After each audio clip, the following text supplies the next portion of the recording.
Hello everyone, welcome to another Functionally Historical. This one is digital and it's for Patreon in the month of October. You'll be getting it in November, everyone else, which is great because I think our theme is still good for the holiday season in general. So we are doing one of the only princesses to wear a costume in her movie, Tiana, who attends a costume ball for Mardi Gras. When an accident ruins her initial costume, she changes into one of Lottie's dresses that convinces Prince Naveen in his frog form that she is a princess. Unlike other Disney films that aim for more ephemeral feeling in regards to time placement, The Princess and the Frog takes place very deliberately in New Orleans in the 1920s. They are still clearly trying to appeal to a 2009 audience, which was the year of the film's release, and we can explain a lot of the final choices based on that. There's a bunch of beautiful concept art that isn't shy about exploring 1920s fashion, but the end results, whether whittled down by producers or merch teams, very much shied away from 1920s fashion. Neither Lottie nor Tiana really seem aware of this idea of more androgynous aesthetic, and both are depicted with dresses that show off their hourglass figures, which would be typical for the dolls that Disney will want to sell of them. Okay, so I actually didn't look at the dolls before recording my initial video, so I just want to talk for a second about how insane this Lottie doll is. I don't imagine they sold very many units of her. We can look up those stats next, but wow, this is not a flattering depiction, and the others are also not super generous, and I feel like, wow, they could have just used the Tinkerbell mold because she also has a round face. Yeah, poor Lottie. There are some cute Tiana dolls though, mostly in that wedding dress, but there's some available in the blue dress. In the 1920s, the pearl clutchers and the older generation were really losing their minds about the androgynous elements of fashion. There were these low, loose waistlines and short haircuts, and these are elements of 1920s fashion that we now consider iconic, but we don't see either of those elements truly present in many of Tiana's costumes. If you look at these images from the film, a lot of the dresses that ended up being animated had an illusion of a low waistline, like there'd be a sash or belt around the hips, but they will have the dress tailored at a natural waist anyways. This is kind of a thing in the late 20s as we transition to the 30s, but it's not really emblematic of the decade in the way I would like this dress that I'm redesigning to be. So I really want to bring the vibes of a 1920s fancy dress costume back into the design while keeping the dress animatable or functional with a design that I believe would cost about the same amount as the dress depicted in the film. So I'm not really into the initial blue dress. It feels like kind of a ripoff of the Cinderella dress from the Brandy movie. It may also be a tribute, who knows? If you have information on that, I would love to hear it. I just feel like these are really the only mainstream black princesses in that decade and kind of still today. And we have both of the almost the most iconic images of them in their moonlight blue sweetheart neckline dresses with the same volume of skirt and the same high gloves. And I just feel like we could make it a little different. I appreciate a lot of the symbolism of the light blue, so I'm keeping that. And I'm leaning into the fact that this dress is supposed to feel like starlight and ties to the theme of wishing on a star throughout the film. There's so many cool fancy dress costumes from the 1920s that are starlight, moonlight, celestial themed. And I want to reference them, but still create a look that could convince Prince Naveen that she was a princess.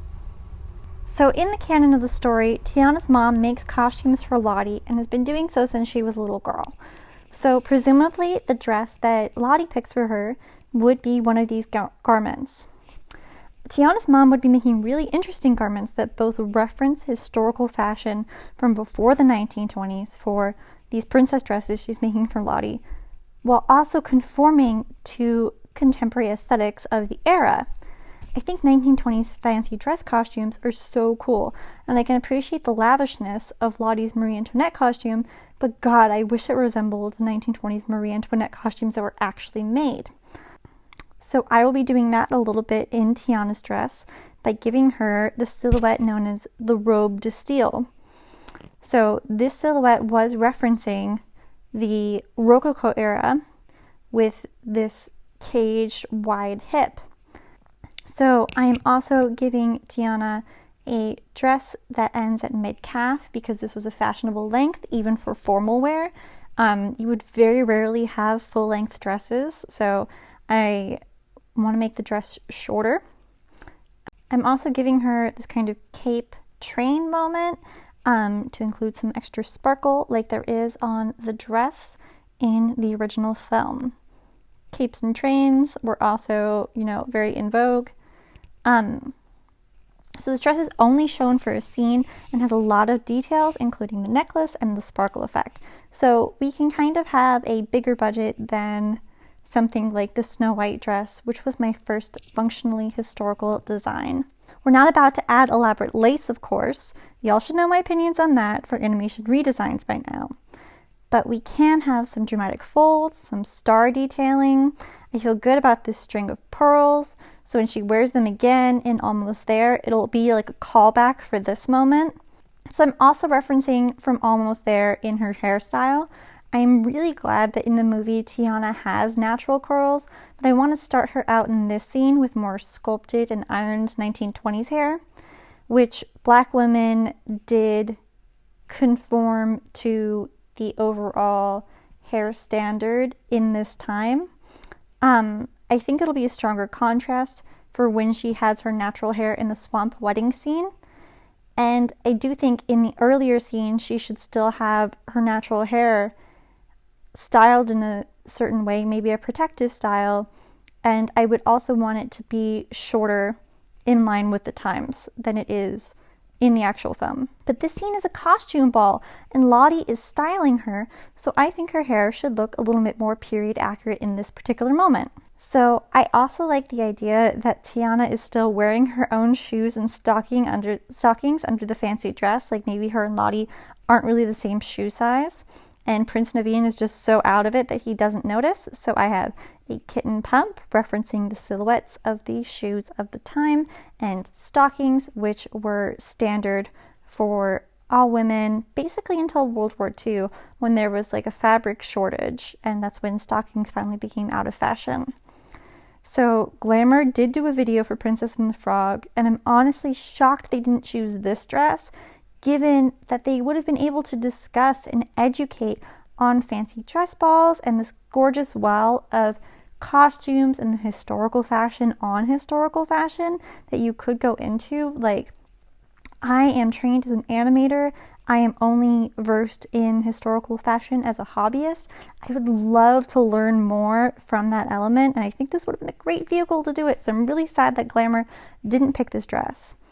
They instead chose the dress from the swamp wedding scene where the curse is broken.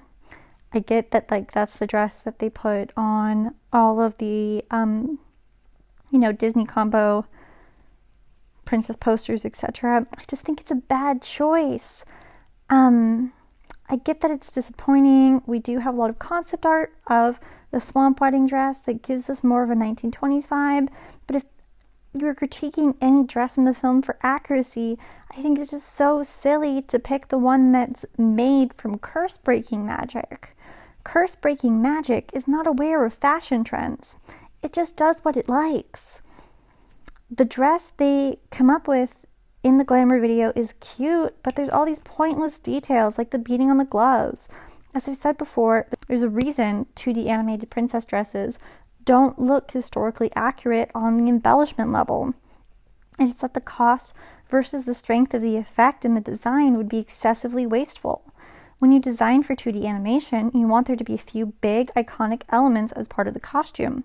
If the costume is being used for a long time in several scenes, those elements need to be read from multiple scales and in different lighting scenarios. There needs to be a language to simplify them in a unique way and, for them to have good shape up close. And almost all of these glamour redesigns are not effective in that way and can be kind of misleading to an audience that is not educated about 2D animation. So that's part of why I come in. I hope you like my alternate dress design for this scene. I am such a huge fan of the 1920s celestial themes. Had to bring them in myself. So they did have to credit the writer of the book series that's first titled Princess and the Frog, where the girl, the princess, kisses a frog. She genuinely is a princess.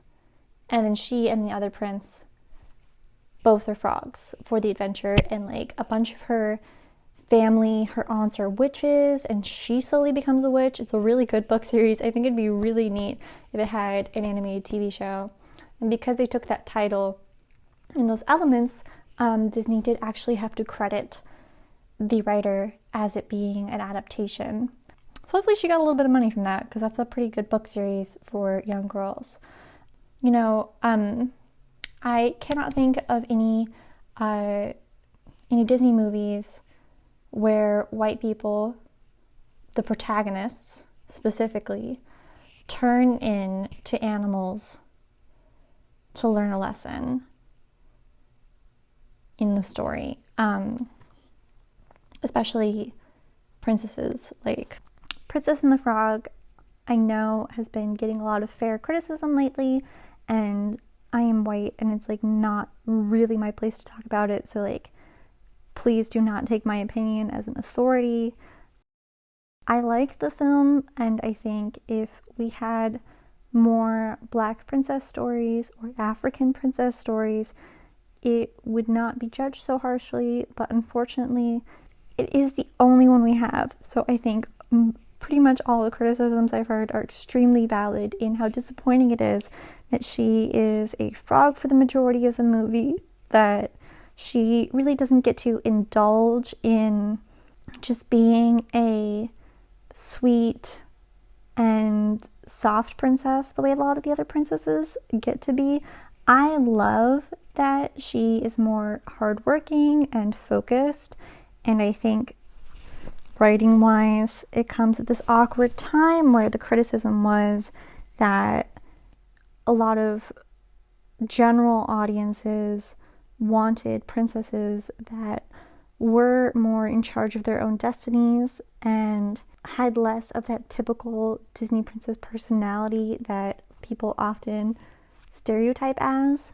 But I know a lot of people are disappointed that Tiana, you know, never really indulged or got to indulge in the fairy tale aspects of it all. So I think that's really fair.